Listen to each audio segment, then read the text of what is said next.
নমস্কার বন্ধুরা। ইন্ডিয়া গেটের দেওয়ালে লেখা আছে ৭,০০০ শহীদের নাম। আমি প্রবীর। আজ আমি দাঁড়িয়ে রয়েছি ভারতের সর্বশ্রেষ্ঠ দর্শনীয় স্থানগুলির মধ্যে একটি ইন্ডিয়া গেটের সামনে।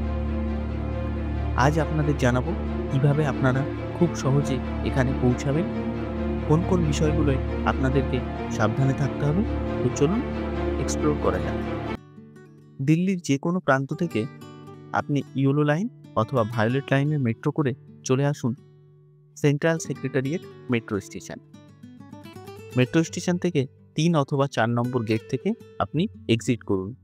আসার পরেই সামনেই আপনি দেখতে পাবেন মেন রোড এবং সেখানে অনেক অটো দাঁড়িয়ে আছে। অটো আপনি বুক করেও যেতে পারেন, আবার অটোতে আপনি সিঙ্গেল যেতে পারেন। সেক্ষেত্রে আপনার থেকে ২০ টাকা ভাড়া নেওয়া হবে। আর এখান থেকে যদি আপনি এই রোডটা দিয়ে হেঁটে হেঁটে যান, সেক্ষেত্রেও প্রায় ২ কিলোমিটার রাস্তা আপনি হেঁটেও যেতে পারেন। তবে সেক্ষেত্রে একটু সময় লাগবে এবং অনেকগুলো রোড পেরোতে হবে। বেস্ট হবে আপনি অটো নিয়ে নিন। অটোওয়ালা আপনাকে বিভিন্ন প্যাকেজের গল্পও শোনাবে, যে রাষ্ট্রপতি ভবন আরও বিভিন্ন জায়গা ঘুরিয়ে দেওয়ার কথা। আপনি প্যাকেজ নিতেও পারেন। তবে আমি এখন সোজা আপনাদেরকে নিয়ে যাব ইন্ডিয়া গেটে। তো দেখুন, অটোওয়ালা আপনাকে যেখানে নামিয়ে দেবে সেখান থেকেও ইন্ডিয়া গেট প্রায় আরও ৫০০ মিটার দূরে। এইখানে আপনি দাঁড়িয়ে অনেক ফটো তুলতে পারবেন। আর আশেপাশে দেখুন অনেক ক্যামেরাম্যান দাঁড়িয়ে আছে এবং এইখানেই আপনাকে একটু সাবধান হতে হবে। ক্যামেরাম্যান আপনার থেকে ফটো তোলার নাম করে অনেক টাকা দাবি করতে পারে। তবে আপনি এখানে ওরা প্রিন্ট ফটোর কথাও বলবে। তো প্রিন্ট ফটোটা নিলে সাথে সাথে ওরা প্রিন্ট করে দেবে, কিন্তু সেই প্রিন্টের কোয়ালিটি একদমই বাজে আসে। তাই আপনারা ভালো হবে যদি ফটো তোলেন তো সেটা মোবাইলে নিয়ে নেওয়া। এবং আপনি মোবাইলে যদি নেন শুধু, সেক্ষেত্রে ওরা ২টো ৫টা ফটোর বদলে দেখবেন ৫টা ফটো বলে আপনাকে প্রায় ৩০টা ফটো তুলিয়ে দেবে। আর সব ফটোই প্রায় একই রকম। তাই আপনি একটু যাচাই করে ১০-১৫টার বেশি নেওয়ার চেষ্টা করবেন না। আর একটু দাম দর করলে দেখবেন ২০০ টাকায় ২০টা, মানে ১০ টাকা ফটো পিছু হয়ে যাবে। একজন যদি রাজি না হয়, পরের জনের কাছে যাবেন বা ওরাই আপনার কাছে আসবেন। একটু দাম দর করে নেবেন, না হলে ঠকতে হবে। এরপরে বলি কিভাবে মেন ইন্ডিয়া গেটের সামনে পৌঁছাবেন।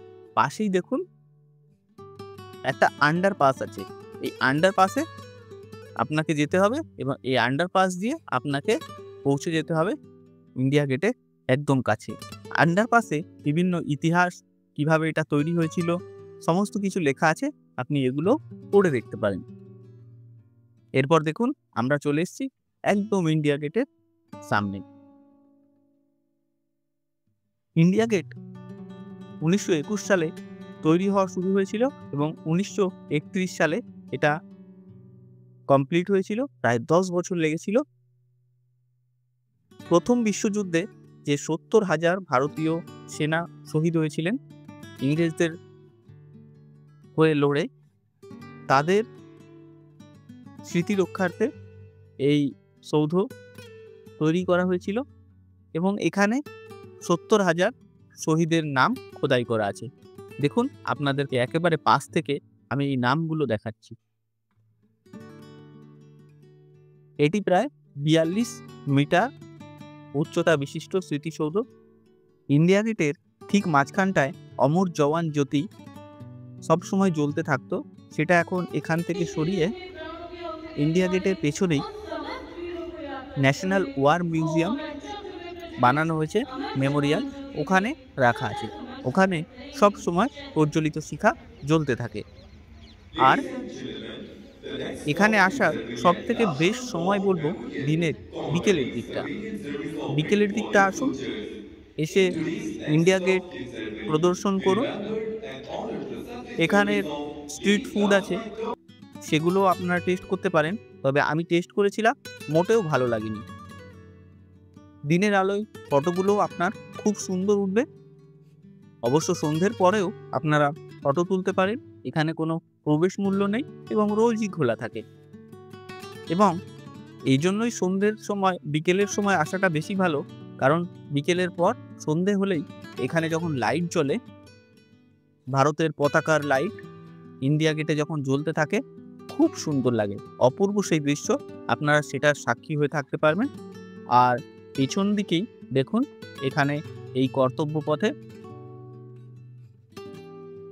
আমাদের নেতাজির মূর্তি রয়েছে, সেটাও আপনারা দর্শন করুন, খুব ভালো লাগবে আপনাদের। আর এর পেছনেই আছে ওয়ার মেমোরিয়াল, যেটা 8:30 অবধি খোলা থাকে। আপনারা আসলে তার আগেই এখানে আসুন।